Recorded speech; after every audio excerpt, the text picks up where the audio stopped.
شروعات عالم الغیب کی ذات کے نام۔ دوستو، بہت ساری چیزوں کا انسان کو علم تو آ جاتا ہے،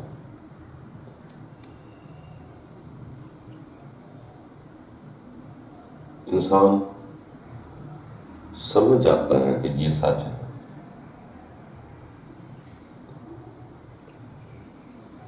علم آ جانا، علم کا ہو جانا اس وقت تک مزہ نہیں کرتا جب تک اس پر عمل نہ ہو یا اس علم آ جانے کا انسان پر پریکٹیکل نہ گزرے۔ جب پریکٹیکل ہوتا ہے تو وہی علم الیقین بنتا ہے،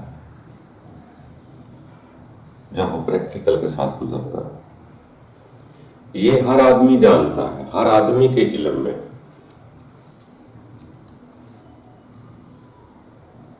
کہ میں اکیلا آیا ہوں، اکیلے جاؤں گا۔ علم میں آ گیا،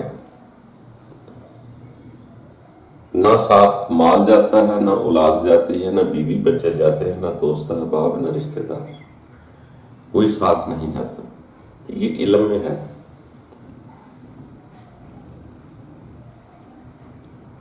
اگر اس کا پریکٹیکل ہو جائے کہ جو آخری وقت پر ساتھ نہیں جاتے، اگر وہ دنیا میں تنہا کر دے، وہ احساس دلا دے کہ ہم تیرے نہیں، ہم بھی رب کے ہیں اور تو بھی رب کا۔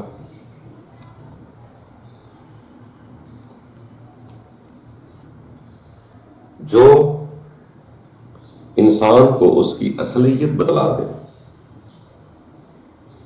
وہ انسان کا گرو ہوتا، استاد ہوتا۔ جو پریکٹیکل کرا دے کہ تیری وہ اہمیت نہیں جو تو جانتا ہے، جو تو قبضہ کر رہا ہے، میرے میرے میرے، میری دولت، میری اولاد، میرے رشتہ دار، میری بیوی، میرے بچے، جو تو میرا میرا کہہ رہا ہے، اگر وہ احساس دلا دیں، پریکٹیکل کروا دیں کہ ہم تیرے نہیں،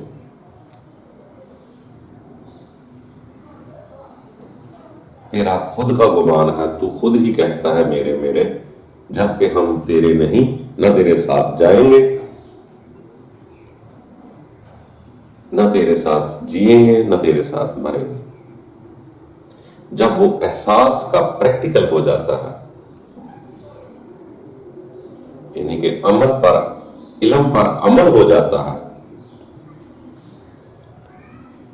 تو یقین کی منزل کی طرف بڑھتا ہے۔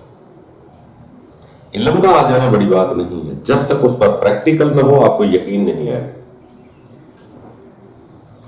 آپ کے اندر سے وہ میں اور میری حکومت کی تانگ نہیں ٹوٹے گی۔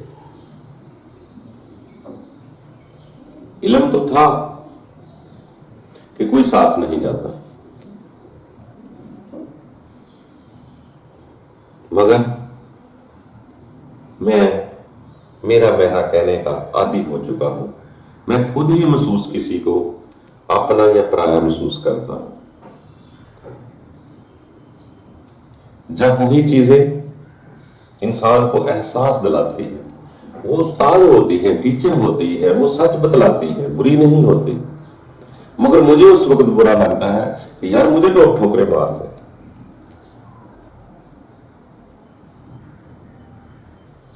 وہ عمل کرا رہے ہوتے ہیں مگر ہمیں برا لگتا ہے کہ میری اہمیت کوئی نہیں، اس لیے مجھے میں اور میری اہمیت کی وجہ سے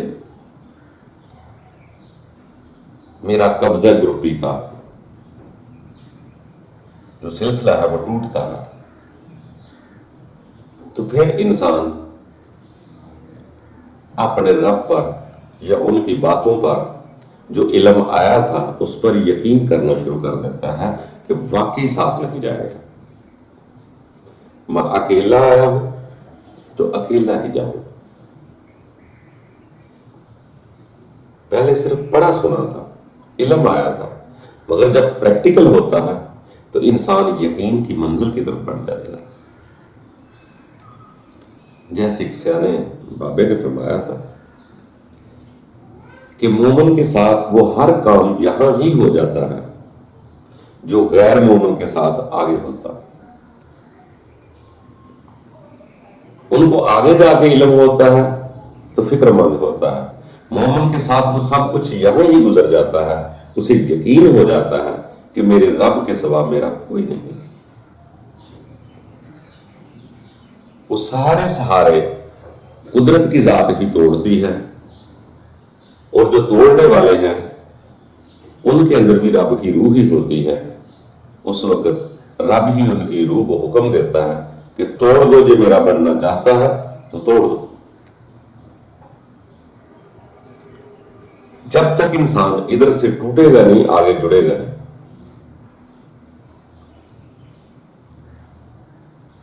جب ادھر سے ٹوٹتا ہے تو پھر ایک سہارا باقی بچتا ہے، وہ سہارا ایک رب کی ذات جو انسان کو ان حالات میں اطمینان دیتی کہ میرا کوئی نہیں. جن کو میں اپنا سمجھتا تھا وہ بھی میں ہی سمجھتا تھا. میں اپنے سوچ بچار سے کسی کو اپنا سمجھتا ہوں، اپنے سوچ بچار سے کسی کو برا دور سمجھتا ہوں، پرایا سمجھتا ہوں. پریکٹیکل سے یقین کی آنکھیں کھلتی ہیں. جو آپ کو یقین کی طرف بڑھا دے، جو آپ کو رب یاد کرا دے، جو آپ کو رب کی طرف رجوع کرا دے، وہ بھی آپ کا استاد ہے. مگر جب گزر رہی ہوتی ہے اس وقت علم نہیں ہوتا، مگر وہ استاد ہی ہوتے. تو اس لیے دوستو، جیسے جیسے علم پر عمل ہوتا ہے اور انسان کو یقین ہونے لگتا ہے کہ کچھ کام آنے والا نہیں، واقعی اولاد دولت مال کچھ ساتھ نہیں جاتا. انسان جیسے خالی ہاتھ آتا ہے خالی ہاتھ جاتا ہے. یہ تو میرے خود کے ہی وسوسے ہیں. میں کسی کو اپنا سمجھتا ہوں کہ وہ میرا ہے، وہ میرا ہے، وہ میرا ہے. پھر جب آپ اس کی طرف رجوع ہو جائیں گے تو پھر آپ کو نفرت نہیں ہوگی. پھر جب ان کو اپنا استاد سمجھ لیں گے یا رہنما سمجھ لیں گے تو پھر رب تعالیٰ آپ کے ایمان یقین میں ترقی کرتا ہے، اور پھر وہی شاید وہی رشتے وہی ناطے رب کی مخلوق لگنا شروع ہو جاتے. پھر وہ میرے نہیں رہتے، رب کے ہو جاتے.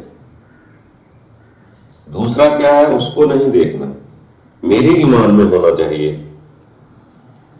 کہ وہ رب کی مخلوق ہے. وہ اچھی ہے بری ہے وہ جانے تو اس کا رب جانے. مجھے اپنی فکر ہو جاتی ہے. جیسے فرمایا جاتا ہے، فرمان ہے کہ مومنو اپنی اپنی فکر کر. جب اس سطح پہ انسان اپنی برائیاں دور کرتا ہے تو پھر دوسرے برے نہیں لگتے. برے لگتے ہی اس لیے ہیں کہ میرے علم میں تھا، عمل نہیں ہوا، میں نے ہی اپنا سمجھا، سب کو رب کا نہ سمجھا، تو وہ مجھے تکلیف دہ محسوس ہوتے.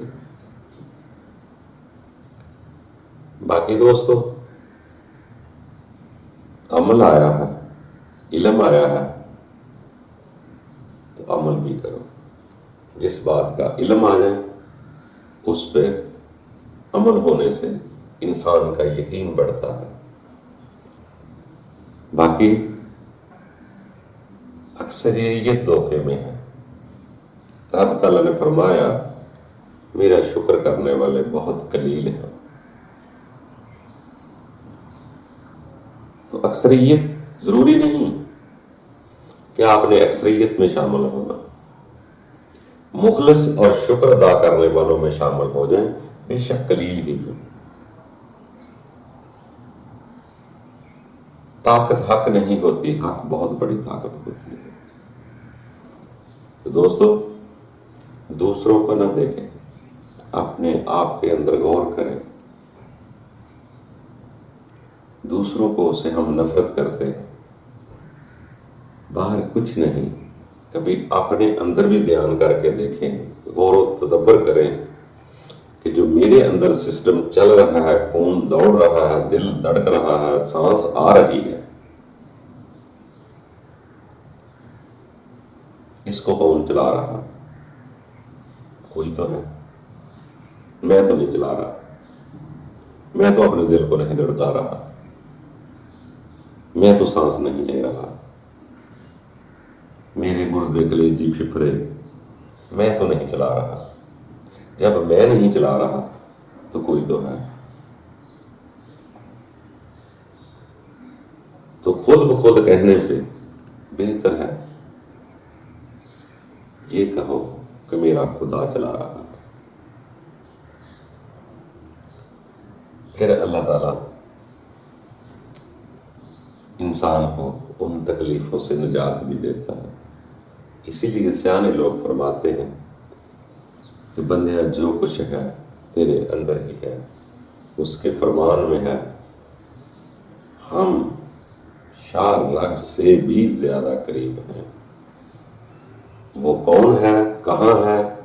آپ کی شار رگ بھی آپ کے اندر ہی ہے۔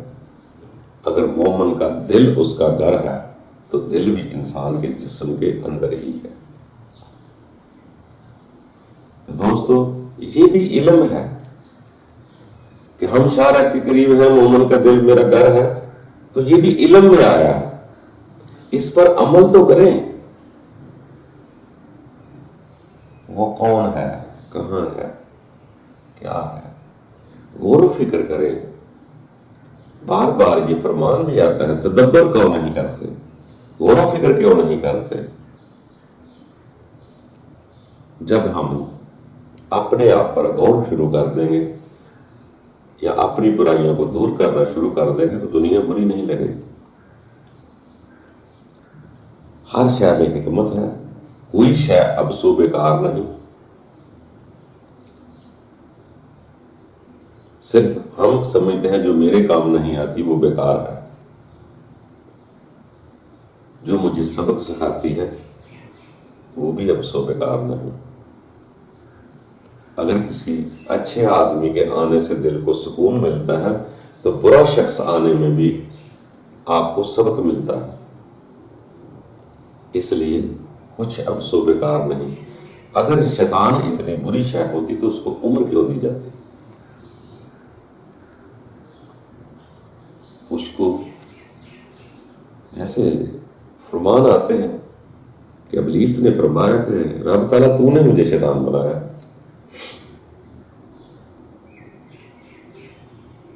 کہ میں تیری مخلوق کو بہکاؤں گا، پر مجھے زندگی عطا کر، اور زندگی ملی۔ یہ ذرا اوپر والے درجے کی باتیں، جہاں سے آنے لوگ ایمان کی وہ صفت پڑھتے ہیں، شر ہی و خیر ہی من اللہ تعالی۔ دوستوں، اب سو بیکار کچھ نہیں، جو ہوتا ہے ٹھیک ہونے کے لیے ہوتا ہے، صرف ہماری ہی سوچ بچار ہمیں پریشان کرتے ہیں۔ پریشان نہیں ہونا، اس کے آگے جہاں اور بھی آگے بڑھتے رہیں۔ پورا کوئی نہیں ہوتا، منزل کی طرف جانے کا نام زندگی ہے۔ منزل اس وقت آتی ہے جب نئی زندگی کا آغاز ہوتا ہے، اس وقت فرمان میں آتا ہے جب روح حلق سے نکلتی ہے تو میں سب سے زیادہ قریب ہوں۔ یہ ساری زندگی کا معاملہ اس وقت وہ راز کھلیں گے جب انسان کا کل نفس ذائقۃ الموت آتی ہے، اس کے بعد نئی زندگی کا آغاز ہوتا ہے۔ موت میں نے مرنا نہیں ہے، بلکہ اکثر فرمان آتے ہیں کہ اس وقت تو آنکھیں کھلنی ہیں، سونا نہیں ہے. اس وقت تو آنکھیں مرنے کے بعد کھلتی ہیں. جیسے فرمان میں آتا ہے جیسے ہی ان کی آنکھیں کھلیں گی تو یہ فرمائیں گے کہ رب تعالیٰ اب مجھے واپس بھیج دے، میں ٹھیک کام کر کے آؤں گا.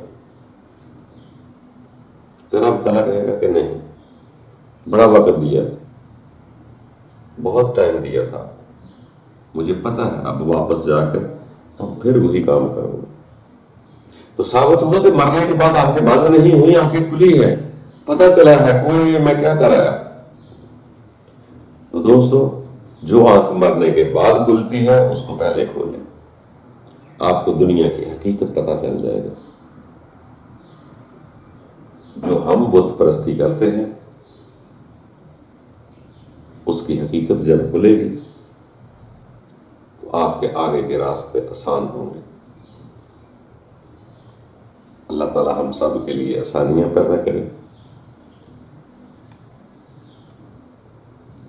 عمل ہی یقین محکم بناتا ہے. دوستو، رجوع کرتے رہیں، آگے بڑھتے رہیں، وہ ضرور آسانیاں پیدا کرنے والا ہے، مگر ہوگا تبھی جب ابتدا ہمارے ہاں سے ہوگی، پھر انتہا اس کی طرف سے ہوگی. بنیاد ہمیں رکھنی ہے، اسی سے آگے کی منزلیں تیار ہونی. خوش رہا کرو، خوش رہنے کی عادت ڈالو تاکہ کچھ آسانیاں پیدا ہو. اللہ تعالیٰ خوش رکھے.